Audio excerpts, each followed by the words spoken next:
Every app on your phone is fighting for control of your mind. Not your money, not your time, your mind.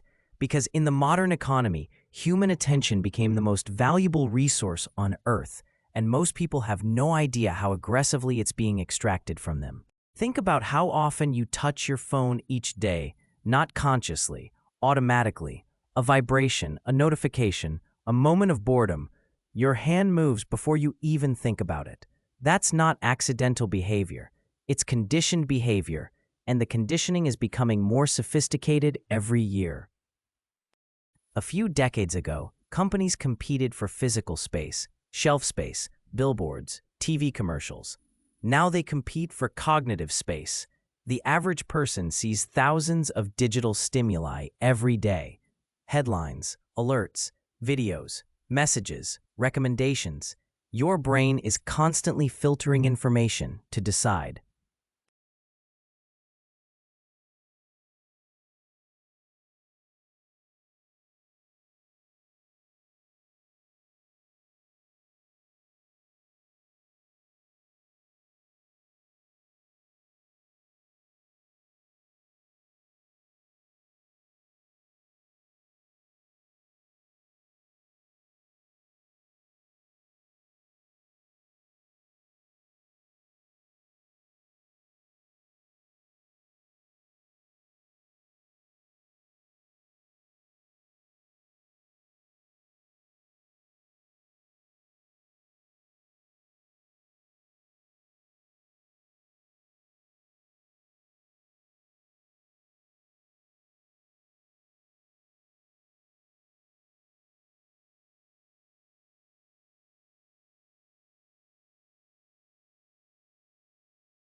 What deserves my attention?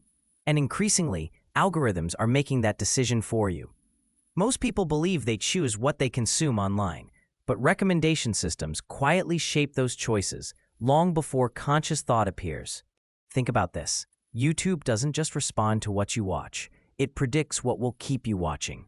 Social media doesn't simply show content. It studies emotional reactions in real time. Fear, curiosity, outrage, loneliness, validation. Every pause becomes data. Every swipe becomes behavioral feedback. Your attention is being measured with terrifying precision. And here's the twist most people miss. The goal is not to make you happy. The goal is to make you stay. Those are not the same thing. Some of the most engaging emotions online are anxiety, anger, tribal conflict, and insecurity. That's why emotionally charged content spreads faster than calm, balanced information. The algorithm learns what activates the nervous system. Then it feeds you more of it, not because it hates you, because it works. This creates a strange contradiction. Humans now consume more information than ever before, but many people feel mentally weaker. Attention spans shrink. Deep focus becomes harder. Conversations become fragmented. People struggle to watch a 10-minute video, but can scroll for 3 hours without noticing time pass. Why? Because scrolling creates continuous novelty, and novelty is addictive to the human brain.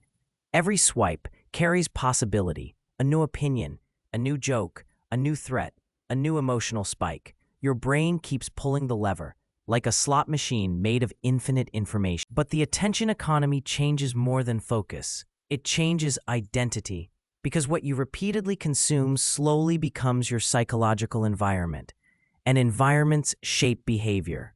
If your feed constantly shows luxury, conflict, fear, beauty, status, or outrage, your brain starts treating those things as reality, even when they are statistically rare. This is why many people now feel chronically behind, socially inadequate, emotionally overstimulated, or constantly anxious about the future. Not because life objectively became worse, because perception became distorted. The human brain was never designed to compare itself to millions of people simultaneously. And AI is accelerating this entire system. Modern algorithms are no longer reactive, they're predictive. AI systems can increasingly determine what keeps you engaged, what triggers emotional reactions, and what increases your likelihood of returning. Some platforms now understand users better than users understand themselves.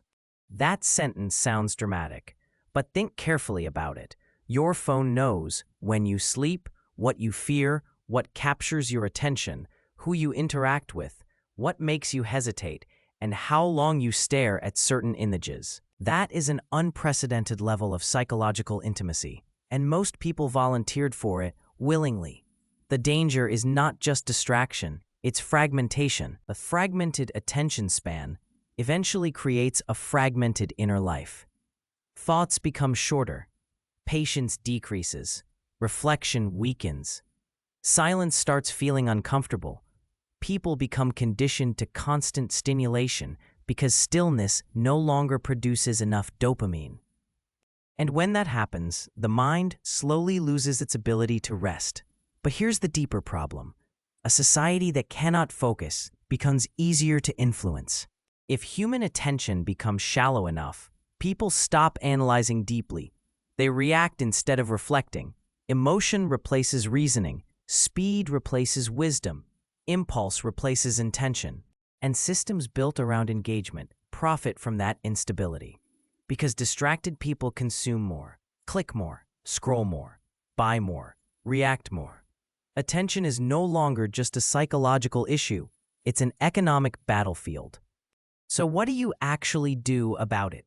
Not detoxes, not dramatic quit the internet forever fantasies. You build control back gradually. First, turn off non-essential notifications. Most notifications are manufactured urgency. Your nervous system does not need dozens of interruptions daily. Second, create intentional friction. Move addictive apps off your home screen. Log out after using them. Make access slightly inconvenient. Tiny barriers reduce unconscious behavior. Third, protect your first hour of the morning. If the first thing your brain consumes each day is algorithmic stimulation, your attention is reactive before your day even begins. Fourth, practice single-task focus. Read without switching tabs. Watch one video without checking your phone. Sit in silence occasionally. That discomfort matters because attention behaves like a muscle.